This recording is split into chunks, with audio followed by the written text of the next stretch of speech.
नमस्कार, मैं आलोक कुमार आपका अपने YouTube चैनल पर स्वागत करता हूं। तो मेरे प्यारे बच्चों, कैसे हैं आप लोग। आज से हम लोग बिहार मैट्रिक परीक्षा 2025 के लिए प्रैक्टिस सेट करने वाले हैं और ये आपका मैथ का प्रैक्टिस सेट नंबर 1 है, जिसमें 100 ऑब्जेक्टिव प्रश्न हैं। तो चलिए अपने इस प्रैक्टिस सेट को फटाफट खत्म करते हैं। रूट 19 है एक। रूट 19 क्या है? तो रूट 19 जो आपका है वो एक अपरिमेय संख्या है। क्यों? क्योंकि रूट 19 का जब हम वर्गमूल निकालेंगे तो ये आपका पॉइंट में आएगा। ठीक है, इसलिए ये आपका क्या हो जाएगा? अपरिमेय संख्या। अपरिमेय संख्या उसको बोलते हैं जिसका हम लोग रूट निकालने पर पूर्ण संख्या नहीं आता है, पूर्णांक नहीं आता है, तो वो संख्या अपरिमेय संख्या कहलाती है। 140 के अभाज्य गुणनखंड में 7 का घात क्या है? तो 140 का गुणनखंड कीजिए। 140 का गुणनखंड करेंगे 2 से 70, 2 से 35 और 5 से 7। तो पूछा हमसे 7 का घातांक कितना है, तो 7 कितनी बार आया है? एक बार। तो घात कितना हो गया इसका? 1। Option number B. Next, Euclid विभाजन प्रमेयिका के अनुसार किन्हीं दो घनात्मक पूर्णांकों a और b, यहां हो जाएगा आपका a और b के लिए ऐसे अद्वितीय पूर्णांक q और r विद्यमान है कि a बराबर b q प्लस r जहां संतुष्ट करता है। ऑप्शन से r के बारे में संबंध पूछा है हमसे। तो r जो होता है आपका वो जीरो के, r जो होता है वो 0 से बड़ा या बराबर b से छोटा होना चाहिए, यानी कि ऑप्शन नंबर सी। ठीक है, ऑप्शन नंबर सी। यदि m एक धनात्मक पूर्णांक है तो एक धनात्मक सम संख्या का रूप क्या होगा? पूछा है अगर m एक धनात्मक पूर्णांक है तो हम सम संख्या का रूप कैसे लिख सकते हैं? तो सम संख्या हम लिख सकते हैं कैसे? 2m plus 2। कैसे? 2m plus 2। अगर ऑप्शन में केवल 2m होता तो वो भी सही हो जाता। ऑप्शन में केवल 2m होता तो वो भी सही हो जाता। तो हमसे पूछा है सम पूर्णांक का रूप, तो ये हो जाएगा 2m प्लस 2। प्रत्येक परिमेय संख्या होती है तो अपरिमेय संख्या जो होती है वो कैसी होती है? प्राकृत संख्या होगा? तो नहीं। क्यों? क्योंकि प्राकृत संख्या जो होता है वो आपका 1 से लेकर अनंत तक होता है और अपरिमेय संख्या आपका माइनस में भी हो सकता है, तो ये नहीं होगा। पूर्ण संख्या 0 से अनंत तक, इसमें माइनस नहीं है। पूर्णांक मतलब कहने 1 2 3 4 इस टाइप से, इसमें से 1.5 है तो ये पूर्णांक नहीं होता है। लेकिन अपरिमेय संख्या जो था वो 1.5 यानी पॉइंट के रूप में भी हो सकता है। तो इसलिए 5 का आंसर हो जाएगा डी, वास्तविक संख्या यानी कि रियल नंबर। निम्नलिखित में किसका दशमलव प्रसार शांत है? ठीक, तो दशमलव प्रसार शांत के लिए हम क्या करते हैं? हर को चेक करते हैं। जिसके हर में केवल 2, केवल 5 या 2 और 5 दोनों हो। ठीक है, किसमें? हर में केवल 2, केवल 5 या 2 और 5 दोनों हो तो वैसे भिन्न का जो दशमलव प्रसार होगा वो कैसा होगा? शांत होगा। तो देख लेते हैं। 91 को लिख सकते हैं लोग 13 गुने 7। ठीक है, इसमें 2 और 5 के अलावे 13 और 7 नहीं होगा। 80 को लिख सकते हैं हम लोग कितना? तो 80 का गुणनखंड कर लेते हैं हम लोग। 2 से 40, 2 से 20, 2 से 10 और 2 से 5, यानी 80 जो होगा 2 की पावर 4 और 5 है। ठीक है, तो देखिए ऑप्शन बी में क्या है? 2 और 5 दोनों है, इसके अलावा कुछ नहीं है, तो ऑप्शन बी जो होगा इसका दशमलव प्रसार शांत होगा। ठीक है, चेक करते हैं। और जैसे 45 है तो 45 को हम लिख सकते हैं 15 गुने 3, तो 3 आ गया, ये इसका दशमलव प्रसार शांत नहीं होगा। 42 ये भी वही है, 3 और 14 इसमें भी 3 आ गया, तो इसका दशमलव प्रसार शांत नहीं होगा। यानी आपके पास केवल ऑप्शन बी है जिसका दशमलव प्रसार शांत होगा। निम्नलिखित में से कौन सी परिमेय संख्या है? तो परिमेय संख्या उसको निकालेंगे जिसको हम p बटा क्यू के रूप में लिख सकते हैं। परिमेय संख्या किसको बोलेंगे? p बटा क्यू के रूप में लिख सकते हैं। अच्छा, ऑप्शन में रूट दिया है तो परिमेय संख्या में उसको बोलेंगे जिसका वर्गमूल निकालने पे, जैसे √4 है 2, यानी कि पूर्ण संख्या जाए, हम ये बोल सकते पॉइंट में न आए। तो 16 का तो 4 होता है लेकिन 7 का पॉइंट में आता है, इसलिए परिमेय नहीं है। √100 का 10 और 100 का 10 यानी कि 20, ये आपका पॉइंट में नहीं है, तो ऑप्शन नंबर बी जो है वो आपका आंसर हो जाएगा। बाकी देख लेते हैं। 4 का होता है 2 और √3 का पॉइंट में होता है, तो इसलिए ये नहीं है। 25 का 5 और 5 का पॉइंट में होता है, इसलिए ये भी नहीं है। तो ऑप्शन नंबर बी जो है वही आपका सही आंसर है। यदि 42 बराबर 35 गुने 1 प्लस 7 और 35 बराबर 7 गुने 5 प्लस 7 है तो 42 और 35 का लम्बसा क्या होगा? अच्छा, पहले इसको चेक कर लेते हैं। 42 जो है 35 गुने 35 प्लस 7 42 आ जा रहा है। अब 35 7 बचे 35 और 7 ये भी आ जा रहा है आपका। एक सेकंड, यहाँ पे 7 नहीं, यहाँ पे 0 होगा। यहाँ पे कितना होगा? 0 होगा। तो 7 बचे 35, ये भी आपका कितना आ जा रहा है? 35 आ जा रहा है। तो फिर इसको इस ये इंफॉर्मेशन दिया है ये आपका बेकार का दिया है। अब डायरेक्ट क्या करिए, 42 और 35 का महत्तम समापतक निकाल लीजिए। तो 42 और 35 का महत्तम समापतक जो होगा वो आपका 7 होता है। इसका आंसर कितना जाएगा? 7 निकाल सकते हैं आप।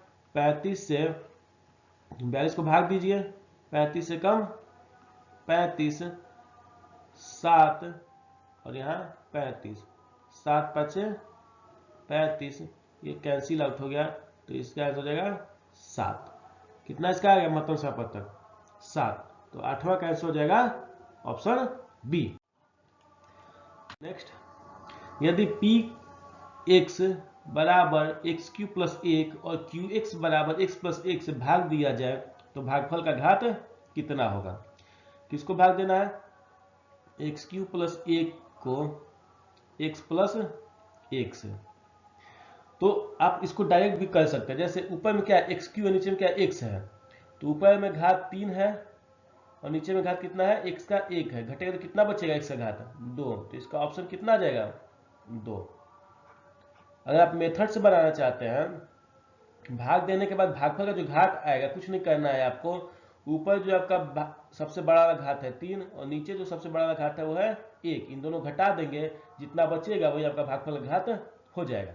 अगर बनाने का कोशिश करें हम तो बनाएंगे कैसे? तो एक्स क्यू प्लस 1 बटा में एक्स प्लस 1, ऊपर वाला जो है हम उसको लिख सकते हैं एक्स क्यू प्लस 1 का cube, a cube plus b cube पे इसको हम तोड़ दे अगर हम, तो a cube plus b cube का फॉर्मूला होता है ए प्लस बी, यानी एक्स प्लस ए गुना में a square, x square minus a b, x गुना 1 प्लस बी स्क्वायर यानी कि 1 का स्क्वायर बटा में एक्स प्लस 1।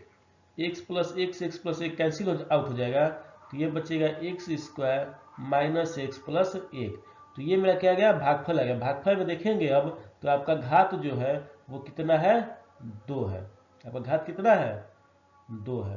तो ऑप्शन नंबर बी जो होगा वो इसका राइट आंसर होगा।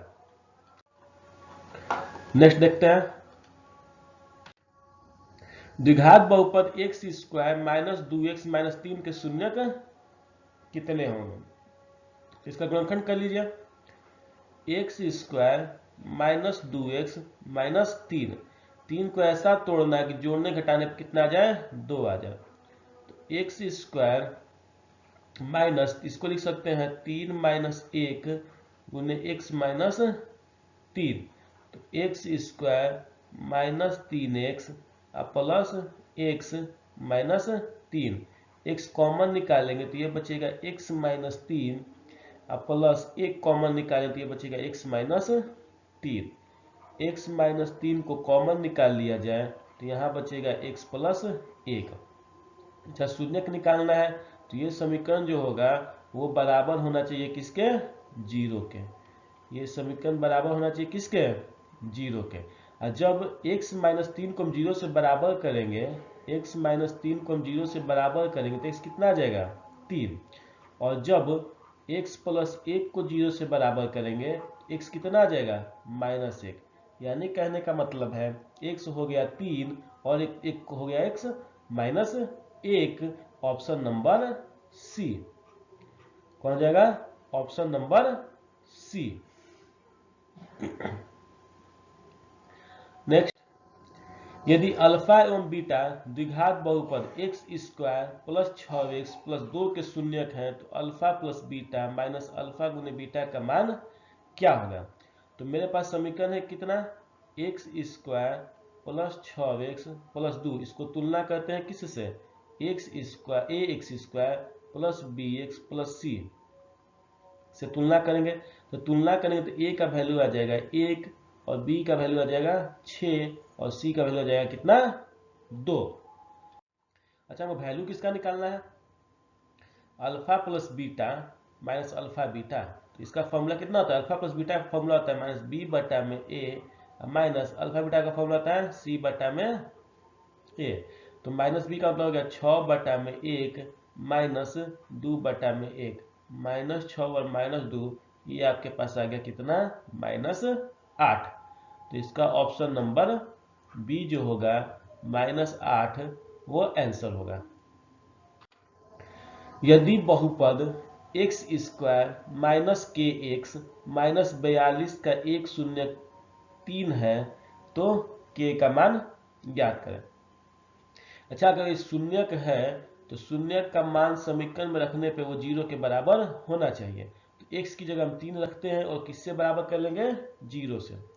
तो समीकरण में पास है कितना, एक्स स्क्वायर माइनस के एक्स माइनस 42 बराबर जीरो, 3 रखेंगे हम तो 3 का स्क्वायर माइनस के गुने 3 माइनस 42 बराबर जीरो, 3 का स्क्वायर 9 माइनस 3 के माइनस 42 बराबर जीरो। तो माइनस 3 के माइनस 42 में से 9 करेंगे तो ये आपके पास कितना हो जाएगा माइनस का 33 बराबर जीरो। ठीक है, तो माइनस 3 के बराबर 33 और के बराबर 33 बटा में माइनस 3, यानी कि इसका आंसर आ जाएगा कितना, माइनस का 11। कितना आंसर आ जाएगा इसका, माइनस का 11। तो ये हो जाएगा आपके पास ऑप्शन नंबर सी। कितना आ जाएगा, ऑप्शन नंबर सी। निम्नलिखित में से कौन वह द्विघात बहुपद है जिसका शून्यक 5 और माइनस 3 है। तो पहले हम क्या करेंगे, शून्यक जो है 5 को मान लेते हैं अल्फा और माइनस 3 को मान लेते हैं बीटा। तो पहले दो चीज निकालेंगे, शून्यकों का योगफल यानी अल्फा प्लस बीटा। तो 5 प्लस माइनस 3 यानी कि ये आपके पास हो गया कितना, 2। और दूसरा निकालेंगे अल्फा गुने बीटा, शून्यकों का गुणनफल 5 गुने माइनस 3, ये आ गया आपके पास माइनस 15। तो द्विघात समीकरण का फॉर्मूला होता है एक्स स्क्वायर माइनस मूलों का योगफल गुने एक्स प्लस मूलों का गुणनफल बराबर जीरो। तो एक्स स्क्वायर माइनस मूलों का योगफल कितना आया है, 2, तो 2x प्लस मूलों का गुणनफल कितना आया है, माइनस का 15 बराबर जीरो। तो x square minus 2x minus 15 बराबर जीरो, ये आपका द्विघात समीकरण होगा। Option number D. कौन सा होगा, ऑप्शन नंबर डी जो होगा आपका आंसर होगा। नेक्स्ट, यदि बहुपद px का एक गुणनखंड x प्लस 2 हो तो बहुपद px का एक शून्यक क्या होगा। तो जब गुणनखंड दिया हुआ है इसका शून्यक निकालना होता है तो इस गुणनखंड को हम लोग 0 से बराबर कर देते हैं। किससे बराबर कर देते हैं? 0 से बराबर कर देते हैं। तो x प्लस 2 बराबर 0 और x बराबर कितना आ जाएगा? -2 के बराबर आ जाएगा। Option number B. Option number B.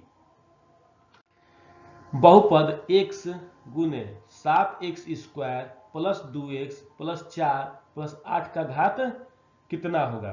तो कुछ नहीं करना, गुना कर लेना है। x 7x square plus 2x plus 4 plus 8 सबका गुना भी नहीं करना है। पूरे समीकरण देखिए सबसे ज्यादा घात किसके पास है? x स्क्वायर है ना, इसको केवल 1 से गुना करिए तो कितना हो जाएगा? 7x की पावर 3। तो पूरे समीकरण घात कितना हो जाएगा? 3। बाकी गुना करने की जरूरत नहीं है, वैसे आप गुना करके चेक कर सकते हैं। तो 7x cube plus 2x square plus 4x plus 8, इसमें आप देख सकते हैं कि सबसे बड़ा घात किसके पास है? 3 के पास। तो ये इसका जो घात होगा वो कितना हो जाएगा? 3। घात 1 वाले बहुपद को क्या कहते हैं? तो घात 1 वाले बहुपद को हम बोलते हैं रैखिक बहुपद। घात 2 वाले बहुपद को द्विघात बहुपद और घात 3 वाले बहुपद को त्रिघात बहुपद। ठीक है, लीनियर पॉलिनोमियल। यदि x प्लस वाई बराबर 14 और x माइनस वाई बराबर 4 हो तो कुछ नहीं, ऑप्शन से चेक कर लेते हैं। x प्लस वाई कितना चाहिए? 14। तो 9 और 5 14, ठीक है। 7 7 14, ठीक है। 9 5 और 9 14, 12 और 2 14, ठीक है। और दोनों घटाना कितना चाहिए? 4 चाहिए। 9 में से 5 घटा 4, 7 में से 7 घटा 0, 5 में से 9 घटा -4, 12 में से 2 घटा 10। तो ऑप्शन ए जो है आपका आंसर हो जाएगा।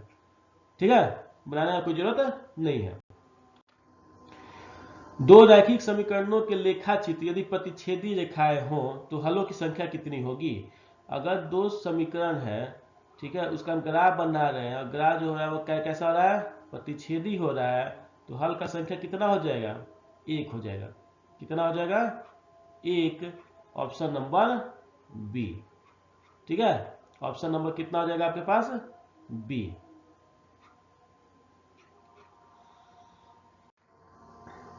रैखिक समीकरण युग्म में x माइनस 3y माइनस 3 बराबर 0 एवं 3x माइनस 9y माइनस 2 के कितने हल होंगे।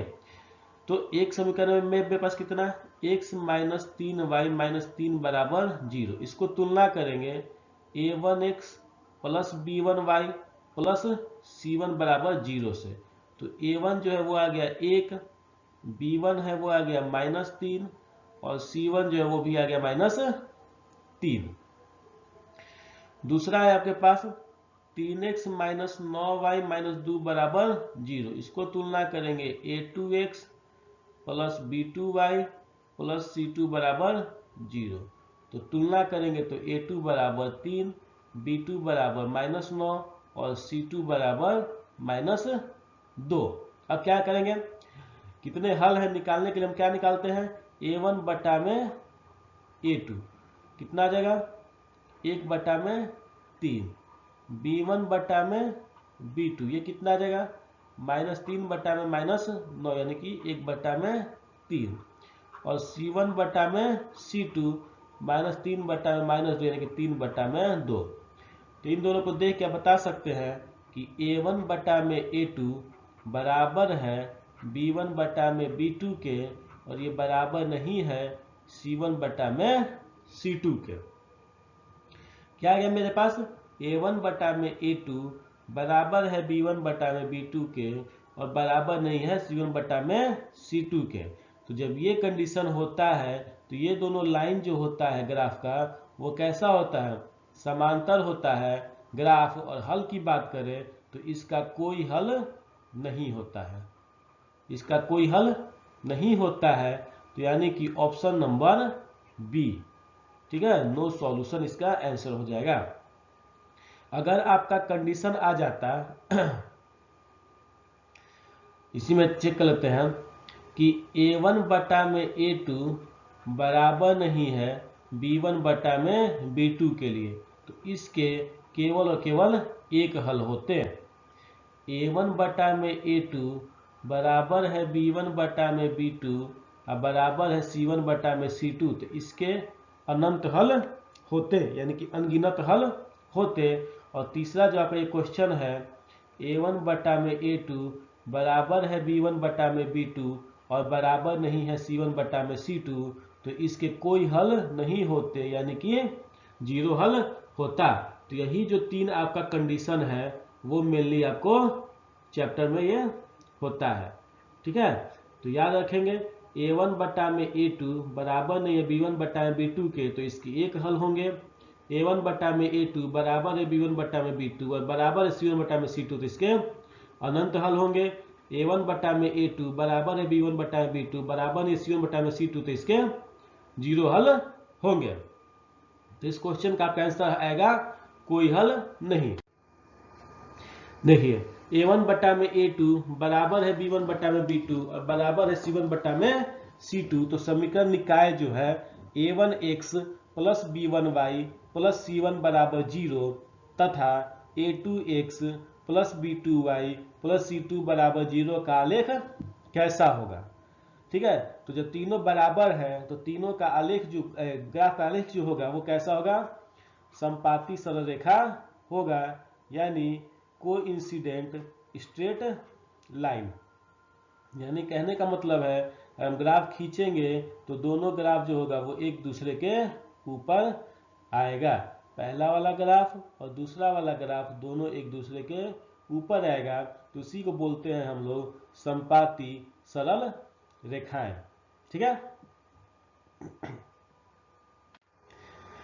3x बराबर 12 का आलेख कैसी सरल रेखा होगी। तो 3x बराबर 12, x बराबर कितना आ गया 4। जब x बराबर 4 आ गया तो x एक्सिस ये वाला है, इस पे 4 का यहाँ होगा, इसका हम लाइन खींचेंगे तो कैसा आ जा रहा है, y एक्सिस के समानांतर आ रहा है, यानी y अक्ष के समांतर, option B parallel to y axis. निम्नलिखित में कौन सा द्विघात समीकरण नहीं है। ठीक है, तो सबको सॉल्व करना पड़ेगा। थोड़ा सा दिमाग लगा लें, तो द्विघात समीकरण उसको बोलते हैं जिसमें एक्स स्क्वायर का पद होना चाहिए, जिसमें एक्स स्क्वायर का पद होना चाहिए उसको हम द्विघात समीकरण बोलेंगे। हमसे क्या पूछा है, द्विघात समीकरण नहीं है, यानी एक्स स्क्वायर का पद इसमें नहीं आना चाहिए। देखिए है पहला ऑप्शन में a प्लस बी का होल स्क्वायर तोड़ेंगे तो यहाँ एक्स स्क्वायर आ जाएगा और कहीं एक्स स्क्वायर खत्म नहीं हो रहा है, इसका मतलब द्विघात समीकरण है। यहाँ एक्स स्क्वायर है और एक्स स्क्वायर है नहीं, तो ये भी द्विघात समीकरण है। देखिए यहाँ पे एक्स स्क्वायर है और बराबर की इधर भी एक्स और एक्स गुना है तो एक्स स्क्वायर हो जाएगा, और ये एक्स स्क्वायर उधर से एक्स स्क्वायर क्या हो जाएगा, खत्म हो जाएगा, यानी एक्स स्क्वायर का पद जो है सी ऑप्शन में नहीं है, इसलिए सी ऑप्शन जो हमारा है वो द्विघात समीकरण नहीं होगा। ठीक है, तो ऑप्शन नंबर सी। वैसे आप लोग इसको सॉल्व करके चेक कर सकते हैं। के किस मान के लिए समीकरण x square plus 6x plus के बराबर 0 के मूल वास्तविक और असमान होंगे। तो वास्तविक और असमान होने के लिए हमको क्या होना चाहिए, डी मेरा जो होना चाहिए वो ग्रेटर देन, और ठीक है ग्रेटर देन 0 होना चाहिए। डी कितना होना चाहिए, greater than 0।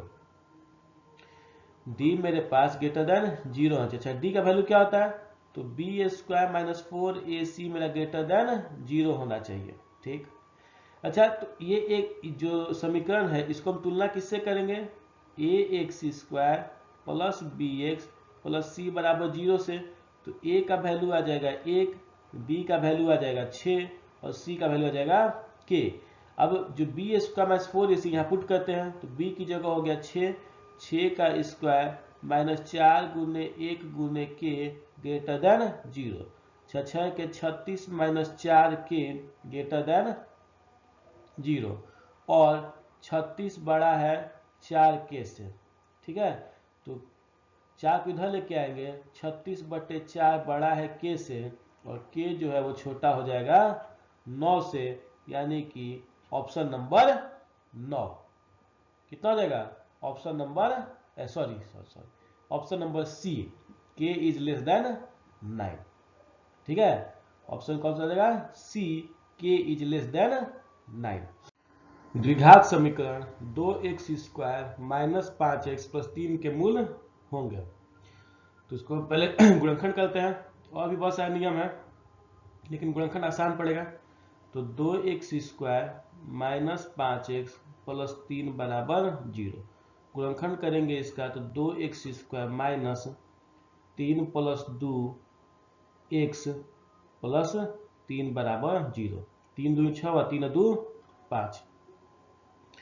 2x² minus 3x minus 2x plus 3 बराबर 0। ठीक है, यहां से अगर हम x कॉमन निकाल लें तो यहां बचेगा 2x माइनस 3, और माइनस 1 कॉमन निकाल लें तो 2x माइनस 3 बराबर 0। 2x माइनस 3 कॉमन निकाल लें तो यहां बचेगा x माइनस 1 बराबर 0।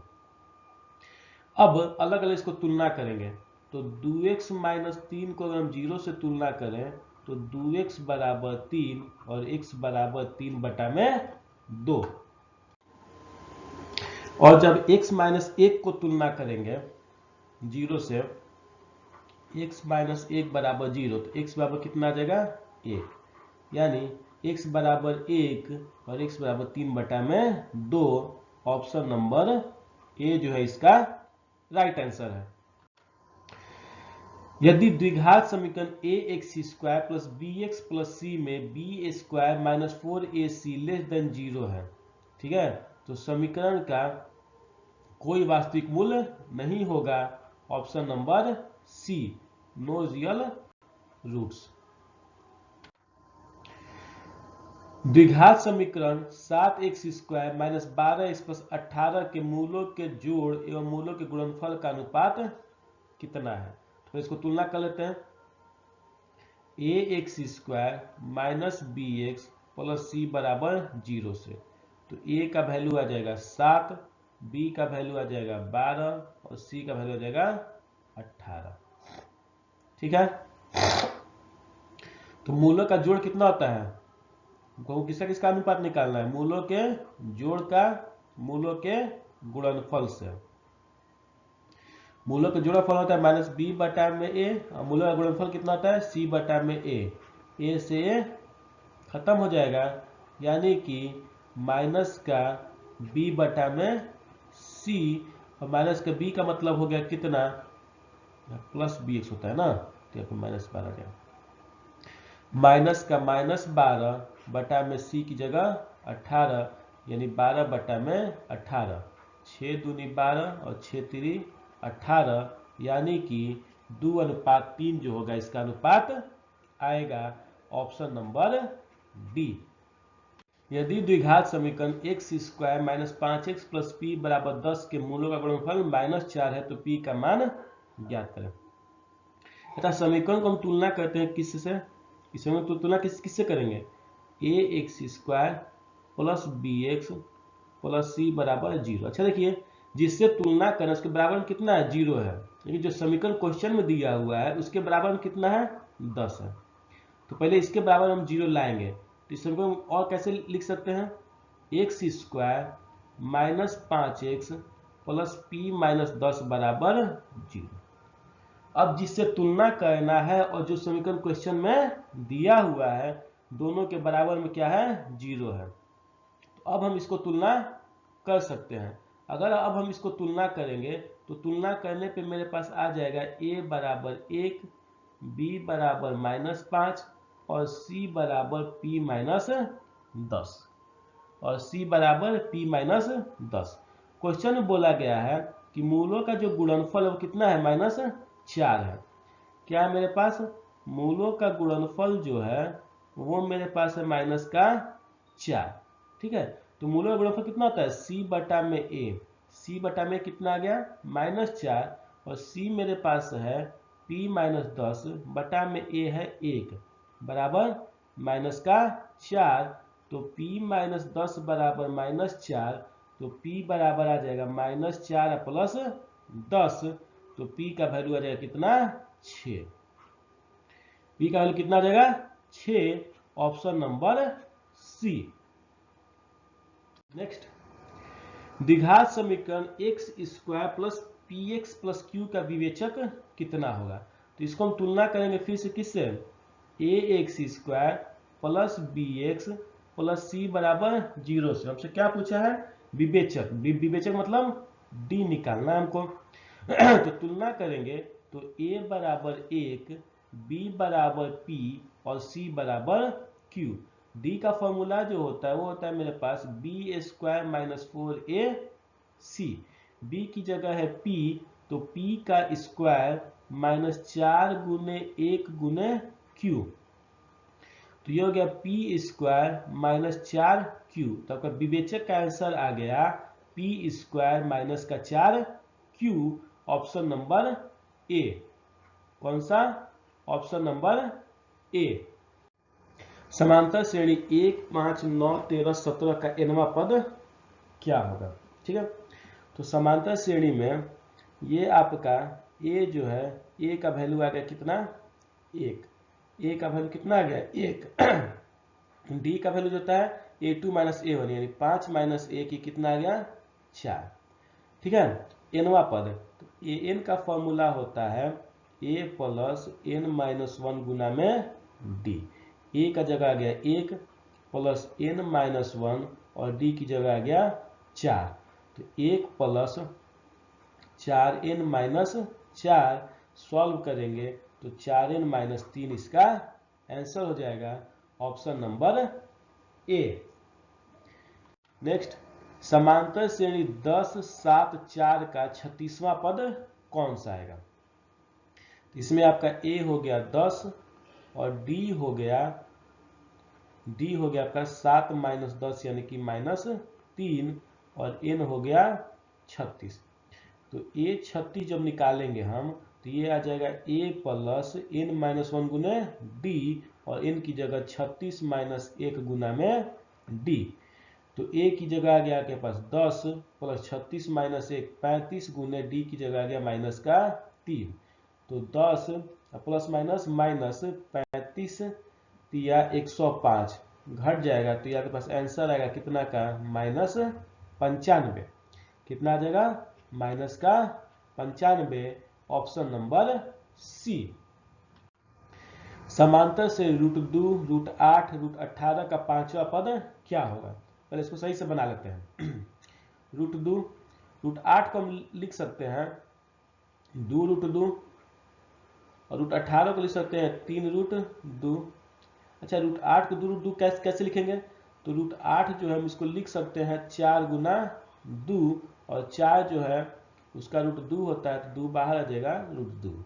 √18 को उसी तरह लिख सकते हैं 9 गुने 2, 9 का रूट होता है 3, तो 3 बाहर आ जाएगा और √2 अंदर रहेगा, तो 3√2। अब इसमें a जो है वो आपका है √2 और d जो है वो आ जाएगा 2√2 माइनस √2, यानी इसमें से इसको माइनस कर लेंगे तो ये भी आ जाएगा आपका पास √2 और n कितना है 5। तो हमको क्या निकालना है 5वां पद। तो हम जानते हैं कि an जो होता है वो होता है a प्लस n माइनस 1 गुना में d। अच्छा, 5वां पद निकालना है तो हम a5 लिखेंगे और a की जगह √2 प्लस n की जगह 5 माइनस 1 और d की जगह √2। तो यह यहाँ पास √2 प्लस 4 गुना में √2 प्लस 4√2, यानी कि ये आ गया आपके पास 5√2। अच्छा देखिए 5√2 ऑप्शन में नहीं है, तो हम क्या करेंगे 5 को रूट के अंदर डाल देंगे। 5 को क्या करें रूट के अंदर डालेंगे, तो जब 5 रूट के अंदर जाएगा तो 5 का स्क्वायर जाएगा। 5 रूट के अंदर जाएगा तो क्या जाएगा 5 का स्क्वायर जाएगा, यानी कि 25 गुना में 2, तो root under 50, option number B. कौन हो गया, ऑप्शन नंबर बी।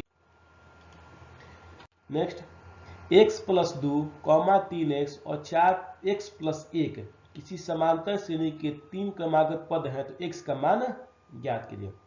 अच्छा, ये तीनों क्रमागत पद है और ये समांतर श्रेणी में है। ठीक है, तो इसका जो d है वो क्या होना चाहिए, बराबर होना चाहिए। इसका सार अंतर बराबर होना चाहिए। तो x प्लस 2 और 3x का d निकालेंगे तो कितना आ जाएगा 3x माइनस x प्लस 2, ठीक है। और 3x और 4x प्लस 1 का d निकालेंगे तो इसको इसमें घटा लेंगे, यानी कि 4x प्लस 1 माइनस का 3x, और ये दोनों d जो होता है वो बराबर होना चाहिए। सॉल्व कर लेंगे, 3x माइनस x माइनस 2 बराबर 4x प्लस 1 माइनस 3x। ये अगर पास 3x में से x घटेगा तो 2x माइनस 2 बराबर x प्लस 1, इसको इधर लेके आ जाएंगे तो 2x माइनस x बराबर 1 प्लस 2, यानी x बराबर 3। x कितना आ जाएगा 3, ऑप्शन नंबर सी के बराबर, ठीक है। नेक्स्ट, 1/3 और 1/8 का समांतर माध्य क्या होगा? तो समांतर माध्य क्या होता है? अगर a और b मेरे पास दो संख्या है तो समांतर माध्य का फॉर्मूला होता है a प्लस बी बाई 2, यानी दोनों को जोड़ करके और 2 से भाग कर देना है। तो पहले दोनों को जोड़ लेते हैं। 1/3 और 1/8 को अगर हम जोड़ेंगे तो 8 के 24, 8 प्लस 3 यानी कि 11/24 आंसर आएगा। अब क्या करना है, जोड़ने के बाद दोनों को क्या करना है, 2 से भाग कर देना है। तो 11/24 भाग को गुना बदलेंगे तो 1/2 यानी 11/48। ऑप्शन नंबर बी जो है ये आपका आंसर हो जाएगा। यदि किसी समांतर श्रेणी का nवां पद 2n प्लस 1 हो तो प्रथम 3 पदों का योगफल ज्ञात करें। तो सबसे पहले बढ़िया an जो मेरे पास आया है, an कितना है 2n प्लस 1, 3 पद निकाल लेते हैं। n की जगह 1 रखेंगे तो पहला पद आ जाएगा 2 गुने 1 प्लस 1, 2 एकम 2 1 3। n की जगह 2 रखेंगे तो दूसरा पद आ जाएगा, तो 2 गुने 2 प्लस 1 यानी कि 5। और a की जगह 3 रखेंगे तो तीसरा पद आ जाएगा 2 गुने 3 प्लस 1 यानी कि 7। 3 5 और 7, तो 3 और 5 8 और 7 15, इसका आंसर आ जाएगा, यानी कि ऑप्शन नंबर सी, ठीक है। Option number B. समांतर श्रेणी 1/2, 1/3, 1/6, तो इसका वैल्यू हो जाएगा a बराबर 1/2 और b बराबर a2 माइनस a1, यानी 1/3 माइनस 1/2। लघुत्तम लेंगे 3 दूनी 6, तो 2 माइनस 3 बराबर माइनस 1/6, ठीक है, माइनस 1/6। तो एसएन का फॉर्मूला जो होता है, एसएन का फॉर्मूला होता है आपके पास n/2 गुना 2a प्लस n माइनस 1 गुना में d। तो S9 अगर हम निकालेंगे यहाँ पे तो n की जगह कितना देगा 9/2 गुना 2 गुने a की जगह में 1/2 प्लस 9 माइनस 1 और गुने d की जगह में माइनस 1/6। तो ये आ गया आपके पास 9/2, 2 से 2 कैंसिल होगा, तो ये बचेगा आपके पास 1 प्लस 8 गुने माइनस 1/6। 8 गुने माइनस 1/6, 2 से कट जाएगा ये 4 बार में और 2 से ये कट जाएगा आपके पास 3 बार में। तो ये आ गया आपके पास 9/2, 1 प्लस माइनस माइनस 4/3। तो यह अगर 9/2 लघुत्तम लेंगे तो 3 माइनस 4/3, तो ये आ जाएगा पास 9/2 गुने माइनस 1/3, माइनस 1/3, तो ये आपका 3 से कट जाएगा 9 3 बार में। तो मेरे पास आंसर कितना आ जाएगा 3 गुने माइनस 1 माइनस 3/2, कितना आ जाएगा माइनस 3/2, यानी कि option number A, option number A. Next, यदि किसी समांतर श्रेणी का प्रथम पद a और सार्वअंतर d है तो समांतर श्रेणी का nवां पद क्या होगा? तो यहाँ पर डायरेक्ट फॉर्मूला पूछा है। nवां पद का फॉर्मूला होता है a plus N minus one गुना में डी, ए प्लस एन माइनस वन गुना में डी, ऑप्शन नंबर बी। तो अगर आपको पूरे चैप्टर का फॉर्मूला याद है तो आप ये मान के चलिए कि 8 से 10 नंबर केवल और केवल आपको फॉर्मूले से मिल जाएगा। ठीक है। बिंदु 2,3 एवं 4,1 के बीच की दूरी क्या होगी? तो 2,3 इसको मान लेते हैं x1, y1 और इसको मान लेते हैं x2, y2। तो दूरी का फॉर्मूला क्या होता है मेरे पास? x2 माइनस x1 का whole square plus y2 minus y1 का होल स्क्वायर। मैं फॉर्मूला बताता चला हूं ताकि आपका फॉर्मूला भी रिवीजन होता चले। तो ये हो जाएगा 4 माइनस 2 का होल स्क्वायर प्लस 1 माइनस 3 का होल स्क्वायर। ये हो जाएगा आपके पास रूट अंडर। तो 4 माइनस 2 2 का होल स्क्वायर प्लस माइनस 2 का होल स्क्वायर।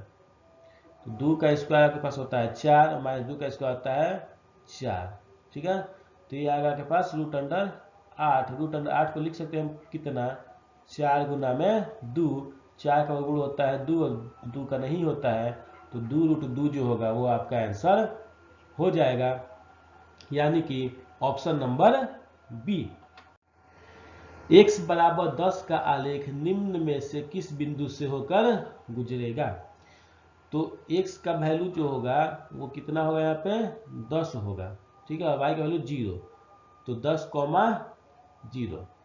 x का वैल्यू 10 और y का वैल्यू 0, यानी 10,0 से होकर गुजरेगा। ऑप्शन नंबर डी, इनमें से कोई नहीं। क्या हो जाएगा आपका? ऑप्शन नंबर डी, इनमें से कोई नहीं। बिंदु P से एक x अक्ष पर डाले गए लंब की लंबाई 6 हो तो बिंदु P का निर्देशांक क्या होगा? बोला क्या जा रहा है कि अगर ये आपके पास निर्देशांक है तो P से हम इस पे डाले हैं कितना? लंब डाले हैं, ये P है और लंब का लंबाई कितना है? 6 है। ठीक है। तो लंब का लंबाई जब 6 यहाँ है तो ये भी 6 यहाँ हो जाएगा, यानी कि मतलब ये जो बिंदु है कितना हो जाएगा? 6 हो जाएगा। तो x कितने पे है? 6 पे। तो y कोऑर्डिनेट हमसे पूछा है वो कितना हो जाएगा? ठीक है। तो y कोऑर्डिनेट के बारे में कोई जानकारी नहीं है, इसलिए इनमें से आपका कोई नहीं, इनमें से कोई नहीं आपका आंसर होगा। अच्छा सॉरी, y नहीं, हमसे क्या पूछा है? x पूछा है। हमसे क्या पूछा है? x पूछा है। तो ठीक है, x का वैल्यू कितना हो जाएगा? 6, ऑप्शन नंबर ए। x का वैल्यू कितना हो जाएगा? 6, ऑप्शन नंबर 1। बिंदु 3,4 और 5,6 को मिलाने वाले रेखाखंड के मध्य बिंदु क्या होंगे? तो इसका मध्य बिंदु निकालना है तो इन दोनों को जोड़ के 2 से भाग करेंगे। 3 और 5 8, 8 को 2 से जोड़े भाग देंगे तो 4, और 4 और 6 10, 2 से भाग देंगे तो 5, यानी 4,5 आंसर हो जाएगा, ऑप्शन नंबर सी। ठीक है। फॉर्मूला ऐसा क्या होता है? x1 प्लस x2 बटा में 2, y1 प्लस y2 बटा में 2। ठीक। नेक्स्ट, x अक्ष का समीकरण क्या होगा? तो x अक्ष का समीकरण जो होता है वो y बराबर 0 होता है। x अक्ष का समीकरण क्या होता है? y बराबर 0, और y बराबर 0 जो है ये y अक्ष का समीकरण है। ठीक। किसी त्रिभुज के शीर्ष बिंदुओं के निर्देशांक 4,6, 0,4 और 5,5 हैं, तो उसके केंद्र के निर्देशांक क्या होंगे? तो इसको अगर मान ले हम x1, y1, इसको मान ले x2, y2 और इसको मान ले x3, y3, तो केंद्रक जो होता है उसका फॉर्मूला होता है x1 plus x2 plus x3 बटा में 3 और y1 plus y2 plus y3 बटा में 3। ठीक है। तो x1 कितना है मेरे पास? 4 प्लस 0 प्लस 5 बटा में 3, और y1 कितना है? 6 प्लस 4 प्लस 5 बटा में 3। ठीक है। इतना लिखने का जरूरत नहीं था, बस वो समझाने का लिखा जा रहा है। 9/3 कॉमा 15/3, ठीक है। तो 3 से अगर भाग देंगे इसको हम, तो 3 बार में, 3 से इसको भाग देंगे तो 5 बार में, तो मेरा आंसर आ जाएगा कितना, 3,5। कितना आ जाएगा, 3,5, यानी ऑप्शन नंबर डी। तो फॉर्मूला भी साथ साथ बताया ताकि फॉर्मूला का भी रिवीजन होता रहे। हो सकता है परीक्षा में आपको डायरेक्ट फॉर्मूला पूछ दिया जाए, ठीक है। अगर इसको शॉर्ट में बनाना होता है तो इतना बताता भी नहीं मैं। जैसे ये 4 और 0, 4 और 5, 9/3 कितना रहता, 3, 6, 4, 10 और 5, 15, 15 3 से भाग दिया जाएगा 5, 3,5 इसका आंसर हो जाएगा। लेकिन फॉर्मूला ही बताता जा रहा हूँ, बनाता भी चल रहा हूँ ताकि आपको सब्जेक्टिव का भी थोड़ा सा अंदाजा रहे। किसी त्रिभुज के शीर्ष बिंदुओं के निर्देशांक इतना इतना है तो उसकी परिमिति क्या होगी। तो इसके लिए आप क्या कीजिए, इसके लिए आप डायरेक्ट क्या होगा, त्रिभुज बना लीजिए। बोला कि 3 बिंदु कौन कौन है, 0,0, देखो 0,0 तो यहाँ आ जाएगा, ठीक है। 0,4 यहाँ आएगा, और 3,0, सॉरी 3,0 यहाँ आएगा, x3 y0, और x0 y4 यहाँ आएगा, ठीक है। तो ये आपका जो बनेगा वो त्रिभुज बनेगा, ठीक है। ये जो लाल वाला जो है उसका, ये आपका जो है वो त्रिभुज बनेगा। तो त्रिभुज में ये जो है देखिए, तो 3,0 है तो x कितना हो गया, 3, और यहाँ 0 से y कितना जा रहा है, 4, तो ये कितना हो गया, 4। तो इसका कर्ण निकाल सकते हैं हम, ये वाला, क्योंकि परिमिति क्या होता है, तीनों भुजाओं का योग। तो कर्ण निकालने में क्या करना पड़ेगा, लंब स्क्वायर प्लस आधार स्क्वायर का रूट अंडर, ठीक है। तो 16 प्लस 9, यानी कहने का मतलब है 25, 25 का रूट निकाले तो कितना आ जाएगा, 5। कर्ण कितना आ गया, 5। अब परिमिति निकालना, तो परिमिति क्या होता है, तीनों भुजाओं का योग, 4 3 7 5 12, यानी कि option number D, option number D इसका आंसर हो जाएगा। बिंदुओं 2,3 और -6,7 को जोड़ने वाले मध्य बिंदु किस चतुर्थांश में होंगे। तो पहले मध्य बिंदु निकाल लेते हैं। 2 और -6 जोड़ेंगे तो -4/2, 3 और 7, 10/2, इसको भाग देंगे तो -2,5, ठीक है। तो किस चतुर्थांश में आएगा, x क्या है आपका, x माइनस है और y प्लस है, x माइनस है y प्लस है, तो ये सेकंड में आ जाएगा, यानी कि द्वितीय में आ जाएगा, option number B, option number B. Next, बिंदु 3,4 की x अक्ष से दूरी क्या होगी। तो जो y कोऑर्डिनेट जो होता है, जैसे 3,4, ठीक है, 3,4 यहाँ है, 3,4, तो ये जो होगा आपका वो 3 हो जाएगा, और ये जो होगा आपका वो 4 हो जाएगा। तो बोला है एक अक्ष से दूरी, तो एक अक्ष से दूरी ये होगा, यानी कि 4। तो डायरेक्ट हम क्या करेंगे, ऑप्शन बी 3,4, तो ये जो y कोऑर्डिनेट होता है वो x अक्ष से दूरी होता है, और जो x कोऑर्डिनेट होता है वो y अक्ष से दूरी होता है। डायरेक्ट आपका कर सकते हैं। y अक्ष पर किसी बिंदु x का नियामक क्या होगा, ठीक है। y अक्ष पे अगर हम x देखें तो वो 0 होता है, y अक्ष पे x कितना होता है, 0 होता है। यदि a 0,0, b 4,0 और c 0,1 त्रिभुज ABC के शीर्ष हैं, तो त्रिभुज ABC का क्षेत्रफल कितना होगा। इसका कोऑर्डिनेट बना लीजिए, आसान पड़ेगा। तो यह आ गया आपका 0,0, बी हो गया आपके पास 4,0, और ये हो गया आपके पास सी 0,1, ठीक है। तो त्रिभुज जैसे होता है 1/2 गुने आधार गुने ऊंचाई, आधार हो गया आपके पास ये, तो ये हो गया 4 और ये हो गया 1, 1/2 गुने 4 गुने 1, 2 दूनी 4, 2 एकम 2, option number C, option number C. और नहीं तो फिर आपको त्रिभुज का फॉर्मूला लगाना पड़ता है। यदि थीटा बराबर 30 डिग्री है तो 4 cos 2 थीटा का मान कितना होगा?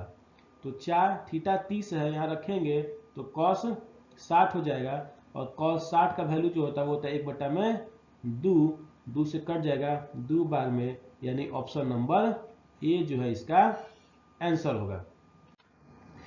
यदि थीटा बराबर 60 डिग्री है तो साइन थीटा और cos थीटा का मान ज्ञात करें। थीटा का 60 है तो थीटा का 60 रखने पे साइन 60 और cos 60 हो जाएगा। साइन 60 का वैल्यू कितना होता है? √3/2, और cos 60 का वैल्यू कितना होता है? 1/2। 2 लघुत्तम लेंगे तो ये आ जाएगा √3 + 1, option number D, option number D. tan 90 degree minus theta गुने tan थीटा कितना होता है? तो tan 90 डिग्री माइनस थीटा जो होता है वो आपका होता है cot थीटा। cot थीटा गुने tan थीटा, इसका फॉर्मूला होता है 1, ऑप्शन नंबर ए। यदि tan थीटा बराबर √3 हो तो sec थीटा का मान कितना होगा? तो tan थीटा √3 होता है तो tan के टर्म में √3 किसका वैल्यू होता है? 60 डिग्री का। तो थीटा कितना आ गया? 60 डिग्री। यहाँ थीटा 60 रखे तो कितना हो जाएगा? sec 60, और sec 60 का वैल्यू कितना होता है? 2। sec 60 का वैल्यू कितना होता है? 2, ऑप्शन नंबर ए। यदि साइन थीटा बराबर 1/2 हो तो cot थीटा का मान ज्ञात करें। साइन थीटा कितना 1/2 है, तो साइन के टर्म में 1/2 किसका वैल्यू होता है? ये होता है आपके पास साइन 30 डिग्री का। 1/2 किसका वैल्यू है? साइन 30 डिग्री का। तो थीटा कितना आ गया? 30 डिग्री। तो वैल्यू किसका निकालना है? cot थीटा का, यानी cot 30 डिग्री का। और cot 30 डिग्री का वैल्यू कितना होता है? √3। कितना होता है? √3। नेक्स्ट, यदि cos थीटा 4/5 हो तो tan थीटा का मान निकालें। यहां से ऐसे निकालते त्रिभुज बना के। cos थीटा जो है कितना? 4/5। cos का फॉर्मूला क्या होता है? आधार बटा में कर्ण। तो आधार कितना हो गया? 4, और कर्ण कितना हो गया? 5। आधार हो गया 4 और कर्ण हो गया 5। अच्छा, इसका लंब निकालना चाहेंगे तो √अंडर कर्ण स्क्वायर माइनस आधार स्क्वायर, यानी 25 माइनस का 16। ठीक है, ये घटेगा तो कितना बचेगा? 9, और 9 का रूट कितना आता है? 3। तो अगर लंब कितना आ गया? 3। हमको किसका वैल्यू निकालना है? tan थीटा का। tan थीटा फॉर्मूला क्या होता है? लंब बटा में आधार। लंब है मेरे पास 3 और आधार है 4, तो 3/4, यानी ऑप्शन नंबर ए जो है वो आपका सही आंसर है। यदि cos theta plus sec theta 5/2 हो तो cos square theta plus sec square theta का मान क्या होगा? तो कुछ नहीं करना है, इसको स्क्वायर कर देना है।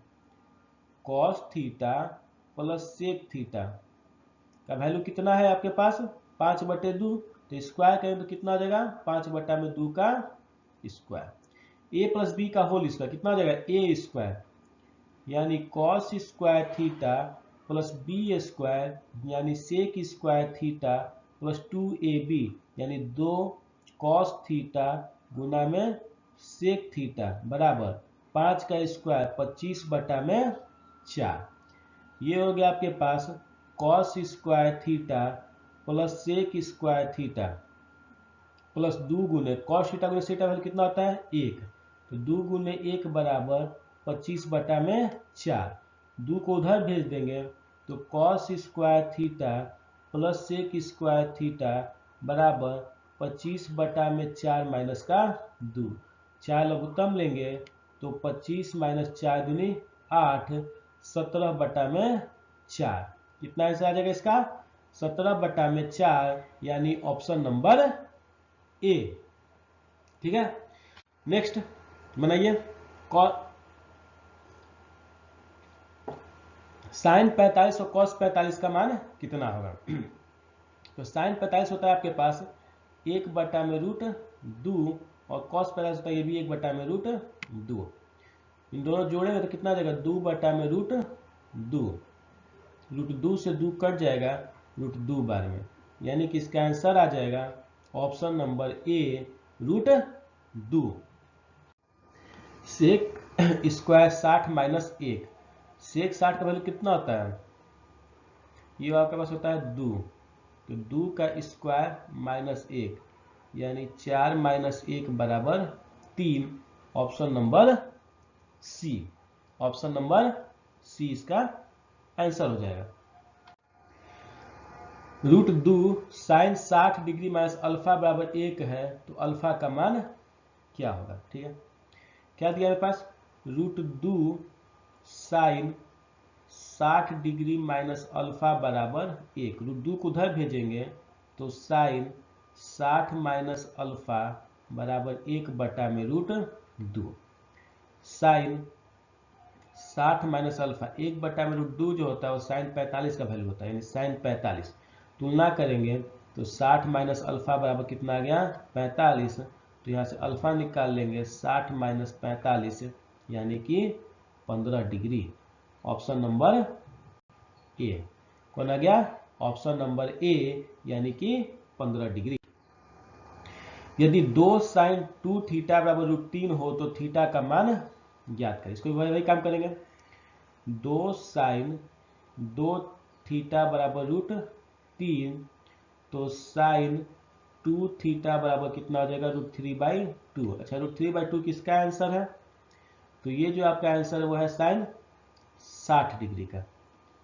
तुलना करने पे 2 थीटा किसके बराबर 60 डिग्री के बराबर, थीटा बराबर 60/2 यानी कि 30 degree. Option number A, option number A 30 degree. tan 60 में cot 54 कितना होगा, तो देखिए इसको आप समझ जाइए, tan का उल्टा cot है, 36 और 54 जो कितना आ जाएगा 90 आ जाएगा, तो इसका वैल्यू कितना आ जाएगा 1।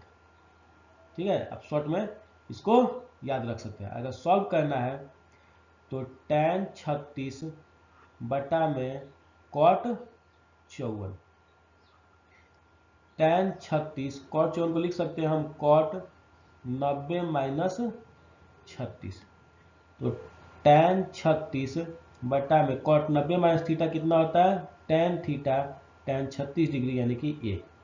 ठीक है, तो आप याद करिए जैसे tan का उल्टा cot होता है और 36 और 54 90 होता है, tan उल्टा मत याद कीजिए, बदल लीजिए। tan किसे बदल जाता है cot में, tan किसे बदलाता है cot में, या 36 54 कितना होता है 90 होता है, इसका वैल्यू कितना आ जाएगा 1 आ जाएगा। Sec square 66 degree minus cot square 24 degree किसके बराबर होगा। ठीक है,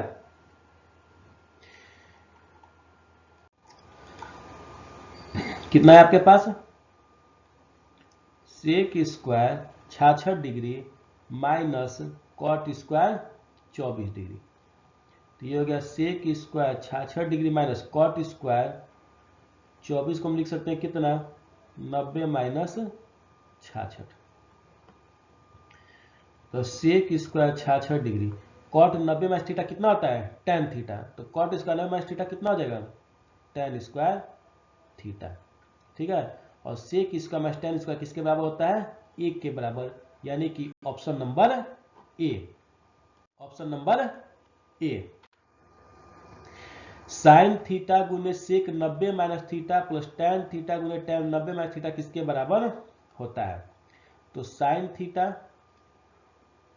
और सेक 90 माइनस थीटा जो होता है वो आपका होता है कॉसेक थीटा के बराबर, प्लस tan थीटा और tan 90 माइनस थीटा जो होता है वो आपका होता है कॉट थीटा के बराबर। साइन थीटा गुने कॉसेक थीटा 1 होता है, tan थीटा गुने कॉट थीटा ये भी 1 होता है, तो एक और एक कितना आ जाएगा आपके पास 2। Option number B, option number B. 4 cos square theta बटा में 2 प्लस 4 साइन स्क्वायर थीटा बटा में 2 किसके बराबर होगा। अगर इसमें से हम 4 कॉमन निकाल लें तो यहाँ बचेगा आपके पास कॉस स्क्वायर थीटा बटा में 2 प्लस साइन स्क्वायर थीटा बटा में 2। हम जानते हैं कि sine square plus cos square किसके बराबर होता है, 1 के बराबर होता है। तो 4 गुने 1 बराबर ही आ जाएगा आपके पास 4, ऑप्शन नंबर सी। त्रिभुज ए बी सी में कोण सी जो है वो 90 डिग्री है, तो कॉस ए प्लस बी का मान निकालें। अच्छा, हम जानते हैं कि त्रिभुज के तीनों कोणों का मान जो होता है ए प्लस बी प्लस सी किसके बराबर होता है, 180 डिग्री बराबर। सी जब मेरे पास 90 है, सी मेरे पास कितना है 90 है, तो ए प्लस बी कितना आ जाएगा 180 माइनस 90, यानी कि ये भी कितना आ जाएगा 90 आ जाएगा। हमसे पूछा किसका वैल्यू है, cos A plus B by 2, तो कॉस 90 बटा में 2 यानी कि कॉस 45 डिग्री, और कॉस 45 जो होता है वो 1 बटा में √2 के बराबर होता है। कॉस 45 किसके बराबर होता है, 1 बटा में √2, यानी कि option number C. tan square theta minus sec square theta बटा में कॉट स्क्वायर थीटा माइनस में कॉसेक स्क्वायर थीटा, किसी को बदल लेते हैं। तो tan स्क्वायर थीटा माइनस, अच्छा एक सेकंड, यहाँ पे बदलना क्या है, हम फॉर्मूला जानते हैं। देखिए यहाँ से अगर हम ये कर लें, फॉर्मूला मेरे पास क्या होता है, sec square minus tan square कितना होता है 1, sec square minus tan square कितना होता है 1, तो tan square minus sec square कितना हो जाएगा -1। मेरे पास फॉर्मूला होता है sec square theta minus tan square theta बराबर 1, इस एक को इधर लेके आओ -1, tan इधर जाएगा तो प्लस में tan स्क्वायर थीटा, सेक इसका उधर जाएगा तो माइनस में सेक स्क्वायर थीटा, तो tan स्क्वायर सेक स्क्वायर किसके बराबर आएगा -1 के बराबर। उसी तरह cosec square minus cot square कितना होता है 1 होता है, cosec square minus cot square कितना होता है 1 के बराबर होता है। तो cot square minus cosec square ये किसके बराबर हो जाएगा -1 के बराबर, -1 बटा -1 किसके बराबर आ गया 1 के बराबर, यानी ऑप्शन नंबर डी। ठीक है, नेक्स्ट, 1 प्लस tan स्क्वायर बटा में 1 प्लस कॉट स्क्वायर किसके बराबर होगा। तो 1 प्लस tan स्क्वायर थीटा और कॉट स्क्वायर लिख सकते हैं 1 प्लस 1 बटा में tan स्क्वायर, ये है थीटा मानते चलो कोई दिक्कत नहीं है।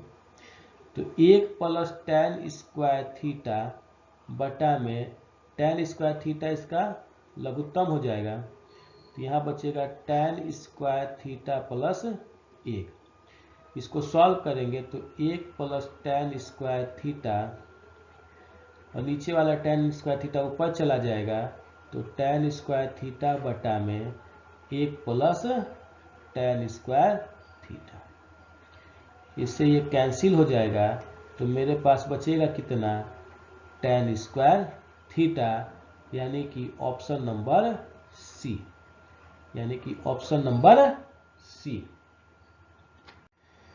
साइन 53 डिग्री गुने cos 37 degree plus cos 53 degree गुने साइन 37 डिग्री का मान कितना होगा।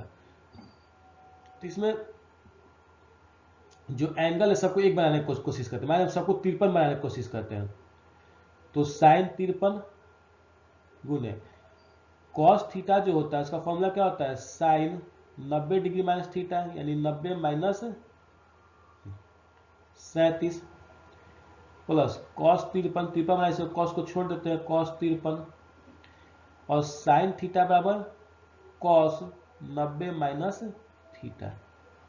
ठीक है, ये हो गया आपके पास साइन 53 गुना ये हो गया आपके पास साइन 53 प्लस ये हो गया आपके पास कॉस 53 गुना ये हो गया आपके पास कॉस 53, तो ये हो जाएगा साइन 53 गुने साइन 53 कितना हो जाएगा साइन स्क्वायर 53 प्लस कॉस 53 गुने कॉस 53 कॉस स्क्वायर 53। तो पता है हमको कि sine square theta plus cos square theta जो होता है वो 1 के बराबर होता है। कितने बराबर होता है 1 के बराबर होता है, यानी ऑप्शन नंबर बी जो है इसका राइट आंसर है, यानी कि ऑप्शन नंबर बी। ठीक है, cosec theta plus cot theta का होल स्क्वायर। तो कॉसेक थीटा जो इसको लिख सकते हैं हम 1 में साइन थीटा, और कॉट थीटा को लिख सकते हैं कॉस थीटा में साइन थीटा। ये आपका क्या हो गया स्क्वायर। साइन थीटा लघुत्तम लेंगे तो ऊपर में आ जाएगा 1 प्लस कॉस थीटा में साइन थीटा का होल स्क्वायर। ठीक है, ऊपर में स्क्वायर तोड़ेंगे तो ये हो जाएगा 1 प्लस कॉस थीटा गुना में 1 प्लस कॉस थीटा। ठीक है, और नीचे में आपके पास आ जाएगा कितना साइन स्क्वायर थीटा। ऊपर में है 1 प्लस कॉस थीटा गुने 1 प्लस कॉस थीटा। अच्छा, नीचे जो साइन स्क्वायर थीटा है इसका फॉर्मूला लिख सकते हैं हम 1 माइनस कॉस स्क्वायर थीटा। ऊपर आ गया आपके पास 1 प्लस कॉस थीटा गुने 1 प्लस कॉस थीटा, और नीचे में आ गया 1 माइनस कॉस स्क्वायर थीटा, यानी कि ए स्क्वायर माइनस बी स्क्वायर बराबर ए माइनस बी गुने ए प्लस बी।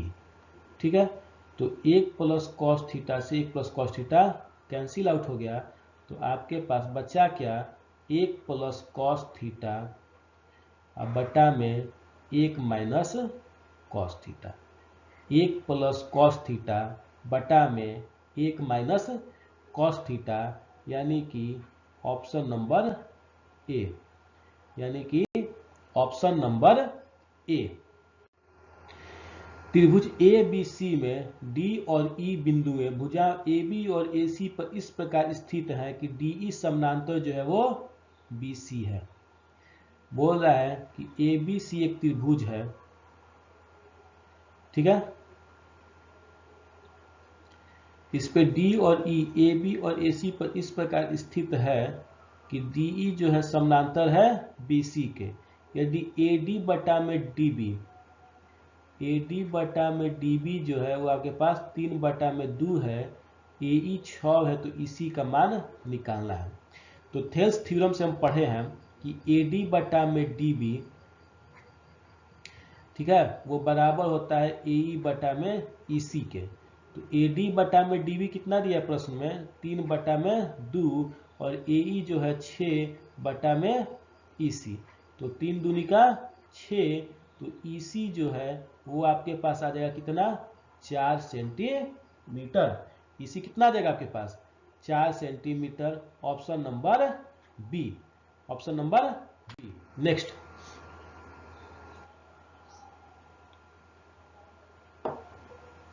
दो समरूप त्रिभुजों ए बी सी और पी क्यू आर के परिमाप क्रमशः 36 और 24 हैं। पी क्यू 10 सेंटीमीटर, तो ए बी का मान ज्ञात करें। तो त्रिभुज के परिमाप का जो अनुपात होता है, यानी ए बी सी का जो परिमाप होगा बटा में पी क्यू आर, इसका जो परिमाप होगा, इसका अनुपात जो होगा इसके भुजा के अनुपात के बराबर आता है, यानी ए बी बटा में पी क्यू के बराबर होगा। तो ए बी सी का परिमाप 36 है, पी क्यू आर का परिमाप 24 है, ए बी जो है वो आपके पास निकालना है, और पी क्यू जो है वो 10 है। ठीक है, तो 12 तिया 36, 12 दूनी 24, और 2 से कट जाएगा 5 बार में, तो ए बी जो है वो आपका आ जाएगा कितना 15 सेंटीमीटर। ए बी कितना आ जाएगा 15 सेंटीमीटर, यानी कि ऑप्शन नंबर बी। ठीक है, नेक्स्ट, दो समरूप त्रिभुजों के क्षेत्रफल का अनुपात 81:16 है, तो उनकी संगत ऊंचाई का अनुपात क्या होगा। तो देखिए, क्षेत्रफल का जो अनुपात आता है, क्षेत्रफल का जो अनुपात होता है वो उसकी संगत ऊंचाई के अनुपात जो होगा इसका स्क्वायर होगा। ठीक है, तो यहां से अगर हम ऊंचाई का अनुपात निकालना चाहें, क्या निकालना चाहें, ऊंचाई का अनुपात अगर हम निकालना चाहें, तो ये आपके पास आ जाएगा रूट अंडर क्षेत्रफल का अनुपात। क्या आ जाएगा रूट अंडर क्षेत्रफल का अनुपात, स्क्वायर उधर जाएगा तो रूट में। अच्छा, क्षेत्रफल का अनुपात तो दिया हुआ है कितना 81:16। कितना?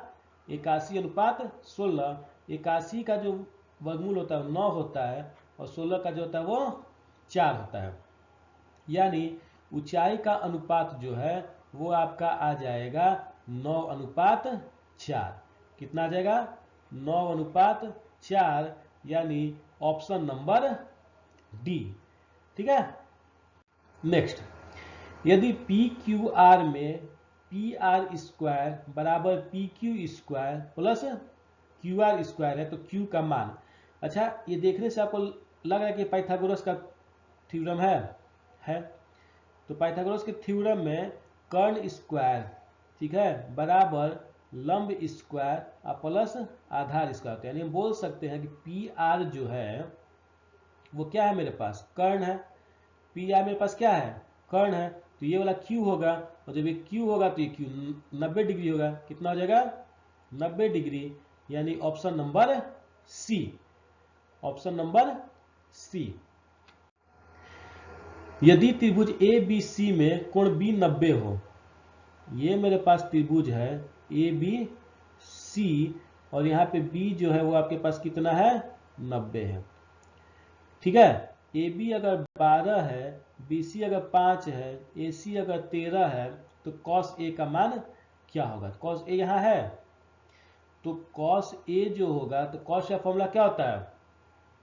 आधार बटा में कर्ण। तो ए के लिए, कॉस ए के लिए आधार जो होगा वो हो जाएगा ए बी, और कर्ण जो हो जाएगा वो हो जाएगा ए सी। तो ए बी मेरे पास है 12 और ए सी है मेरे पास 13, यानी कि 12/13 जो होगा इसका आंसर होगा option number A. Option number ए जो होगा वो इसका आंसर होगा। क्लियर है। नेक्स्ट, किसी बाह्य बिंदु से वृत्त पर कितनी स्पर्श रेखाएं खींची जा सकती है? तो ये वृत्त है और वृत्त के किसी बाह्य बिंदु से इस पर 2 स्पर्श रेखा खींचा जा सकता है। कितना खींचा जा सकता है? 2 स्पर्श रेखा रहता है। पी कोई बिंदु है तो एक स्पर्श रेखा हो गया पी ए और दूसरा हो गया पी बी। बाह्य बिंदु से किसी वृत्त पर 2 स्पर्श रेखाएं खींची जा सकती हैं, यानी कि ऑप्शन नंबर बी।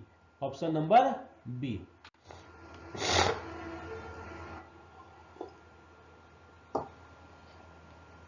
एक वृत्त में निम्नलिखित में से कौन सा रेखा युग्म समांतर नहीं हो सकता है?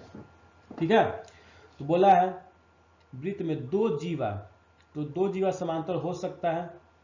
ठीक है।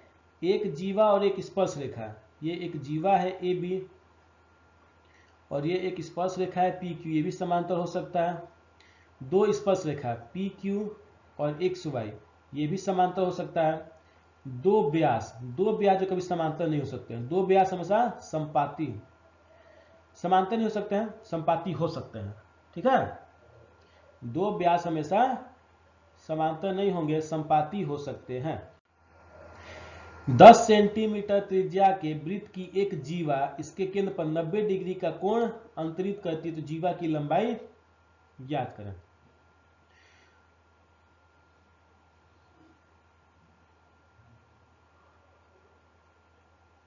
बोलता है 10 सेंटीमीटर त्रिज्या के वृत्त की एक जीवा, ये एक जीवा है, यहाँ वृत्त के कोण पे कितना बना रहा है? 90 डिग्री। ये त्रिज्या है तो ये भी 10 और ये भी 10। तो जीवा की लंबाई ये निकालना है। तो देखिए ये समकोण त्रिभुज बन रहा है, समकोण त्रिभुज बन रहा है, तो ये 10 जो है ओ ए और ओ बी, ये दोनों त्रिज्या जो है एक आधार हो जाएगा और एक ऊंचाई हो जाएगा। तो हम कर्ण निकाल लेते हैं। तो कर्ण का फॉर्मूला क्या होता है? आधार स्क्वायर 10 का स्क्वायर और प्लस 10 का स्क्वायर। 10 के स्क्वायर में 10 का स्क्वायर जोड़ेंगे तो 2 बार मेरा 10 का स्क्वायर आ जाएगा, और 10 के स्क्वायर का रूट होता है 10 और 2 का नहीं होता है, तो 10√2 जो होगा इसका आंसर होगा, यानी कि ऑप्शन नंबर सी। कितना जाएगा? Option number C. एक वृत्त का क्षेत्रफल 49 पाई सेंटीमीटर स्क्वायर, इसकी परिधि निकालें। वृत्त का क्षेत्रफल जो होता है वो होता है आपके पास पाई आर स्क्वायर। कितना दिया हुआ है? 49 पाई के बराबर, तो पाई से पाई कैंसिल हो जाएगा, आर स्क्वायर जो है वो 49 के बराबर, आर जो है √49 यानी कि 7 सेंटीमीटर। इसका परिधि निकाले, परिधि का फॉर्मूला होता है 2 पाई आर 2 गुने 22 बटे, अच्छा पाई के टर्म में आंसर देना है, तो 2 पाई को छोड़ देते हो, आर कितना गया 7, तो 7 दूनी 14 पाई, यानी कि ऑप्शन नंबर बी, यानी कि ऑप्शन नंबर बी इसका आंसर है।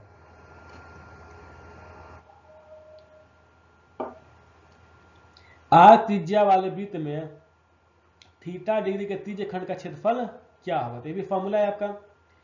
त्रिज्य खंड का क्षेत्रफल क्या होता है, थीटा बटा में 360 गुने पाई आर स्क्वायर। तो देखिए थीटा बटा में 360 गुने pi r square, option number D. कौन हो गया आपके पास, ऑप्शन नंबर डी। एक पहिए की त्रिज्या 0.25 मीटर है, 11 किलोमीटर की दूरी तय करने से कितना चक्कर लगाना पड़ेगा। तो देखिए एक पहिए की त्रिज्या कितना है 0.25 मीटर, अगर इसका त्रिज्या 0.25 मीटर है, ठीक है, तो अगर एक चक्कर लगाएगा तो कितना दूरी तय करेगा, एक चक्कर में वो परिधि के बराबर दूरी तय करेगा, ठीक है।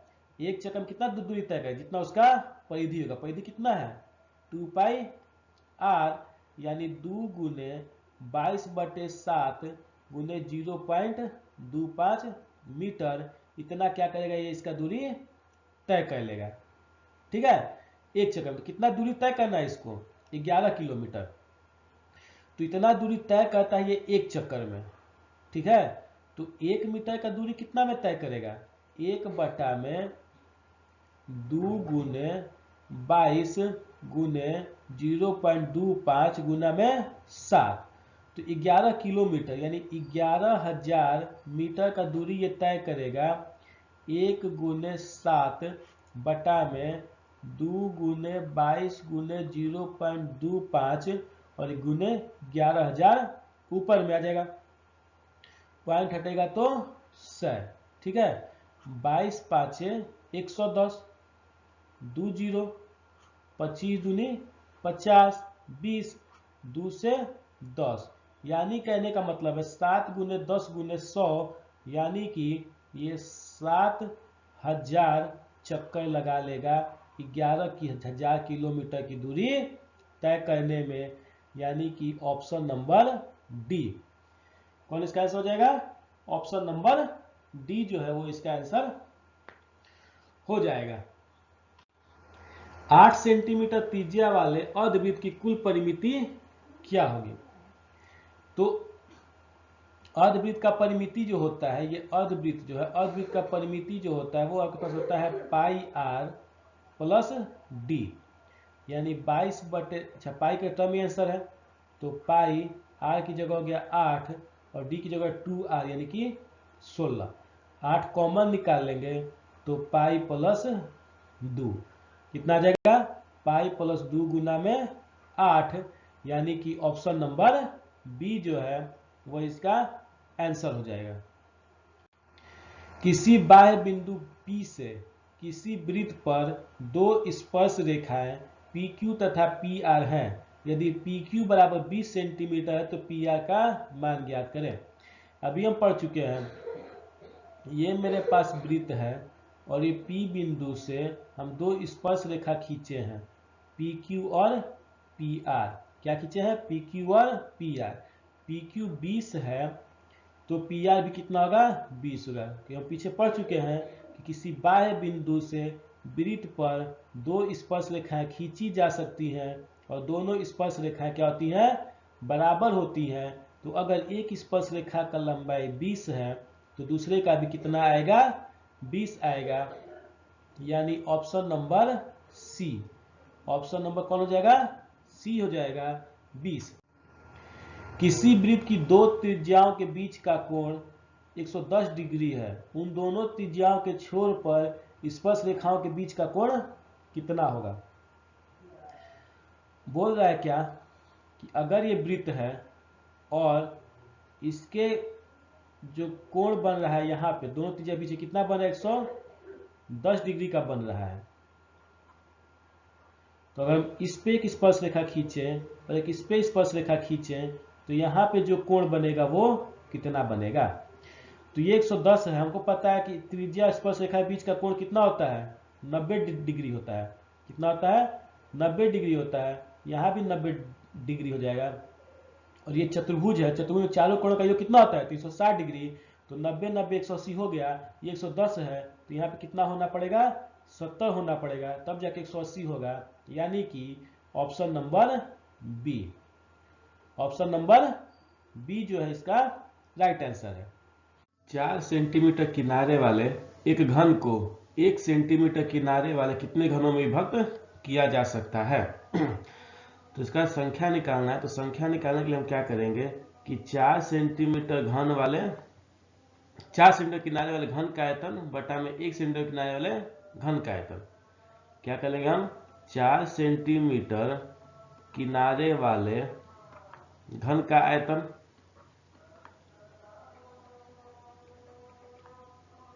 बटा में 1 सेंटीमीटर किनारे वाले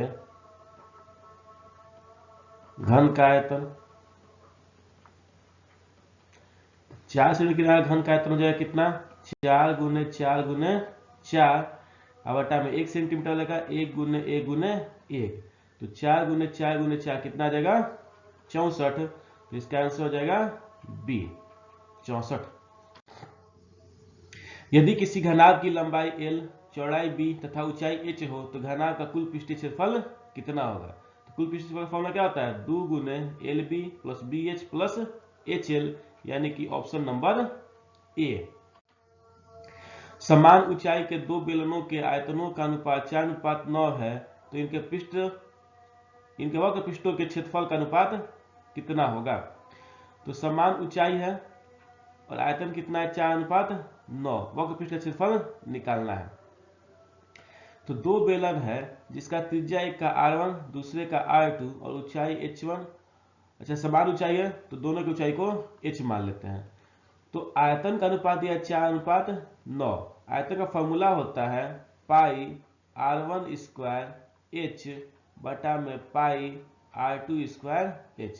पाई से पाई खत्म, H से H खत्म, बचेगा कितना, 4/9 बराबर R1 बटा में R2 का होल स्क्वायर। यहां से हम R1 बटा में R2 निकालेंगे तो ये आ जाएगा √4/9, यानी कि 2/3। अब क्या निकालना है, वक्र पृष्ठ के क्षेत्रफल का अनुपात। तो वक्र पृष्ठ का क्षेत्रफल जो होता है उसका फॉर्मूला होता है कितना, 2πRH। तो पहले वाले का क्षेत्रफल कितना हो जाएगा, 2πR1H बटा में 2πR2H। H से H कैंसिल, 2 से 2 कैंसिल, पाई से पाई कैंसिल, बचेगा कितना, R1 बटा में R2, और R1 बटा में R2 आया है आपका 2/3, यानी कि इसका आंसर आएगा कितना, ऑप्शन ए 2/3। एक शंकु के आधार की त्रिज्या 5 सेंटीमीटर, ऊंचाई 12 सेंटीमीटर, शंकु के वक्र पृष्ठ का क्षेत्रफल कितना होगा। अच्छा आय दिया हुआ है के पास 5 और ऊंचाई दिया हुआ है 12, तो वक्र पृष्ठ का क्षेत्रफल कितना होता है, πr/l, यानी 22/7 गुने r की जगह 5, l नहीं दिया है तो l के लिए हम फॉर्मूला कौन सा लगाएंगे, l बराबर √r² प्लस h²। r कितना दिया है मेरे पास, 5 का स्क्वायर और प्लस 12 का स्क्वायर। 5 का स्क्वायर हो जाएगा 25 और 12 का स्क्वायर हो जाएगा 144, यानी कि हो जाएगा 169, और 169 का वर्गमूल होता है 13। l कितना आ गया, 13। अब l यहाँ वक्र पृष्ठ के क्षेत्रफल के पास रखेंगे 13, तो कितना आंसर आ जाएगा, अच्छा पाई का वैल्यू नहीं रखना है तो ये पाई ही रह जाएगा, तो 13×5 = 65 पाई। ऑप्शन के अनुसार पाई का वैल्यू नहीं रखना है, तो 65 पाई इसका आंसर होगा, ऑप्शन नंबर बी। दो गोले के आयतनों का अनुपात 64/27 है, उनके वक्र पृष्ठ के क्षेत्रफल का अनुपात क्या होगा। गोला का आयतन का अनुपात कितना है, 64/27 27, फॉर्मूला क्या होता है 4/3 पाई r1 क्यू, पहले वाले का त्रिज्या r1 मान लेते हैं, दूसरे वाला त्रिज्या r2 मान लेते हैं, तो 4/3 पाई r2 का होल क्यू। तो 4/3 से 4/3 कैंसिल, पाई से पाई कैंसिल, तो ये बचेगा कितना 64/27 बराबर r1/r2 का होल क्यू। यहां से अगर हम r1/r2 निकालना चाहें तो ये हो जाएगा क्यूब रूट 64/27। कितना हो जाएगा क्यूब रूट 64/27, और 64 का क्यूब रूट होता है 4, 27 का होता है 3, यानी कि r1/r2 आ जाएगा 4/3। अब क्या निकालना है पृष्ठ क्षेत्रफल का अनुपात। तो पृष्ठ क्षेत्रफल कितना होता है 4 पाई r स्क्वायर, तो 4 पाई r1 स्क्वायर बटा में 4 पाई r2 स्क्वायर। 4 पाई से 4 पाई कैंसिल हो जाएगा, तो ये बचेगा आपका r1/r2 का होल स्क्वायर, और r1/r2 है 4/3 का होल स्क्वायर, यानी 4 का स्क्वायर 16 और 3 का स्क्वायर 9। तो इसका आंसर आ जाएगा 16:9, ऑप्शन नंबर बी। किसी घन का किनारा तिगुना हो जाने पर कुल पृष्ठ क्षेत्रफल पहले के पृष्ठ क्षेत्रफल का कितना गुना हो जाएगा। तो घन का किनारा कितना करना है तिगुना करना है। पहले घन का किनारा 1 था, अब क्या कर लिए उसके किनारे को तिगुना कर लिए, तो यानी कि अब क्या हो गया 3 हो गया। तो पहले का कुल पृष्ठ क्षेत्रफल कितना हो जाएगा 6 गुने भुजा स्क्वायर, यानी 6 गुने 1 का स्क्वायर कितना आ गया 6। अब कितना हो जाएगा 6 गुने 3 का स्क्वायर, यानी 6 गुने 9। ठीक है, तो पहले 6 था, अब कितना गुना हो गया 6 गुने 9, यानी कि 9 गुना। तो ऑप्शन नंबर डी इसका आंसर हो जाएगा। आर त्रिज्या वाले अर्धगोले का संपूर्ण पृष्ठ क्षेत्रफल क्या होगा। आर त्रिज्या वाले अर्धगोले का संपूर्ण पृष्ठ क्षेत्रफल कितना होगा, तो ये होगा आपका 3 pi r square, option number B. 2a centimetre किनारे वाले घन का आयतन और a सेंटीमीटर आधार त्रिज्या एवं a सेंटीमीटर ऊंचाई वाले शंकु के आयतन का अनुपात क्या होगा। यानी हमको निकालना है घन का आयतन बटा में शंकु का आयतन। घन का आयतन होता है भुजा Q, शंकु का होता है 1/3 पाई आर स्क्वायर h। ठीक है, भुजा कितना है तो 2a का होल क्यूब 1/3 पाई, आर कितना है a, और ऊंचाई कितना है a। ऊपर में आ गया 8a³ बटा में नीचे बचेगा पाई a स्क्वायर और a क्यूब, और 3 ऊपर चला जाएगा तो 3 यहाँ पे। a³ से जो a³ है वो कट जाएगा, तो बचेगा कितना 8 के 24 बटा में पाई, यानी कि 24:पाई। कितना आ जाएगा 24:पाई, ऑप्शन नंबर ए।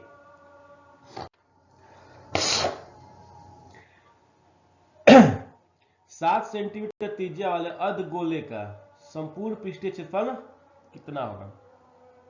अर्धगोला का संपूर्ण पृष्ठीय क्षेत्रफल होता है 3 पाई आर स्क्वायर, यानी 3 पाई, आर का मतलब है 7 का स्क्वायर, यानी 3 गुने पाई गुने 49, 9 27 के साथ हासिल 2 4 12 2 14, यानी कि 147 पाई, ऑप्शन नंबर सी।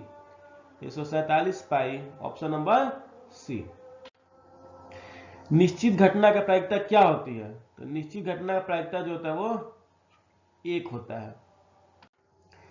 निम्नलिखित में कौन किसी घटना की प्रायिकता नहीं हो सकती है। तो घटना की प्रायिकता जो होता है हम हमेशा 0 से 1 के बीच में होता है, और प्रतिशत का बात करें तो 0% से लेकर के और ये 100% तक हो सकता है। तो पूछा कि प्रायिकता नहीं हो सकती है, तो 1/3 0 से 1 के बीच में है, ये हो सकता है। 0.3 0 से 1 के बीच में हो सकता है।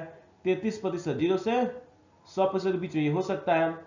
7/6 ये जो है तो आपका एक से ज्यादा है, इसलिए ये प्रायिकता नहीं हो सकती है। तो ऑप्शन नंबर डी इसका राइट आंसर है। 3 सिक्के की उछाल में संभव परिणाम की संख्या क्या होगी? तो जब सिक्के को उछाला जाता है तो 2 की पावर n होता है इसका संभव परिणाम, और n क्या है, कितनी सिक्कों को उछाला गया है, तो 3 सिक्कों को, 2 के पावर 3 यानी कि 8, ऑप्शन नंबर सी। यदि कोई घटना घटित नहीं हो सकती है तो उसकी प्रायिकता क्या होगी? उसकी प्रायिकता होगी 0। संभव घटना, निश्चित घटना की 1, और अनिश्चित असंभव घटना की 0। एक पासे को फेंका गया है, 3 से बड़ी विषम संख्या आने की प्रायिकता क्या है? तो पासे को अगर फेंका जाता है तो उसमें कुल कितना आता है, 6 तक, और 3 से बड़ा विषम संख्या कौन होगा, केवल 5 यानी कि 1 संख्या, तो 1/6, ऑप्शन नंबर बी। 26, 23, 15, 40, 27, 26, 22, 26, 20, 26 का बहुलक क्या होगा? ठीक है, तो बहुलक उसको बोलते हैं जो सबसे ज्यादा बार आया है। तो 26 कितनी बार आया है, 1, 2, 3 और ये 4, ठीक है। 23 कितनी बार आया है, 23 आया है 1 बार। 15 कितनी बार आया है, 15 भी आया है 1 बार। 40 कितनी बार आया है, 40 भी आया है 1 बार। 27 कितनी बार आया है, 27 भी आया है 1 बार। और 22 कितनी बार आया है, 22 आया है 1 बार। तो सबसे ज्यादा बार कौन आया है, 26, तो 26 इसका बहुलक हो जाएगा, ऑप्शन नंबर ए। प्रथम 8 अभाज्य संख्याओं की माध्यिका क्या होगी? तो प्रथम 8 अभाज्य संख्या कौन कौन सा है, 2, 3, 5, 7, 11, 13, 17, 1, 2, 3, 4, 5, 6, 7, 17 बार 19, ठीक है। 8 अभाज्य संख्या कौन कौन सा है, 2, 3, 5, 7, 11, 13, 17 और 19, ठीक है। तक अब क्या करना है, इसमें देख लेना आपको कि कितना संख्या है, 19 है, सॉरी कितना संख्या टोटल 8 है। तो आपको बीच का 2 संख्या ले लेना है, जैसे एक इधर से काट दो, एक इधर से काट दो, एक इधर से काट दो, एक इधर से काट दो, एक इधर से काट दो, एक इधर से काट दो, पीछे कौन बच गया, 7 और 11। इन दोनों को जोड़ करके 2 से भाग कर दो, जो आएगा वही आपका आंसर होगा, यानी कि ऑप्शन नंबर बी, ठीक है। यदि किसी बंटन का माध्य 8.9 है और माध्यिका 9 है तो बहुलक क्या होगा? तो बहुलक का फॉर्मूला क्या होता है, याद है? बहुलक का फॉर्मूला होता है 3 गुने माध्यिका माइनस 2 गुने माध्य, यानी 3 गुने माध्यिका 9 हो गया, और माध्य होगा 2 गुने 8.9, 27 माइनस 9, 18 का 88, 1, 8, 16, 1, 17, ठीक है। ये बचेगा 18 घट जाता है तो 9, 8, 17 यानी कि 9.2, option number C, option number C. यदि 5 आंकड़ों x, x plus 2, x plus 4, x plus 6, x plus 8 का माध्य 13 है तो इसका मान क्या होगा? संख्या गिन लीजिए, संख्या कितना है, 1, 2, 3, 4 और ये 5, इसका माध्य कितना दे रहा है, 13, ठीक है। तो माध्य क्या होता है, प्रेक्षणों का योग बटे प्रेक्षणों की संख्या। तो x plus 2 plus x plus 4 plus x plus 6 plus x plus 8 बटा में आ जाएगा आपके पास 5 बराबर 13। तो ये आ गया आपके पास 5x, 2 और 4 6, 6 12 और 8 20, 20 बटा में 5 बराबर 13। 5 को उधर गुना कर लेंगे तो 5x प्लस 20 बराबर 65, और 5x बराबर 65 माइनस 20, 5x बराबर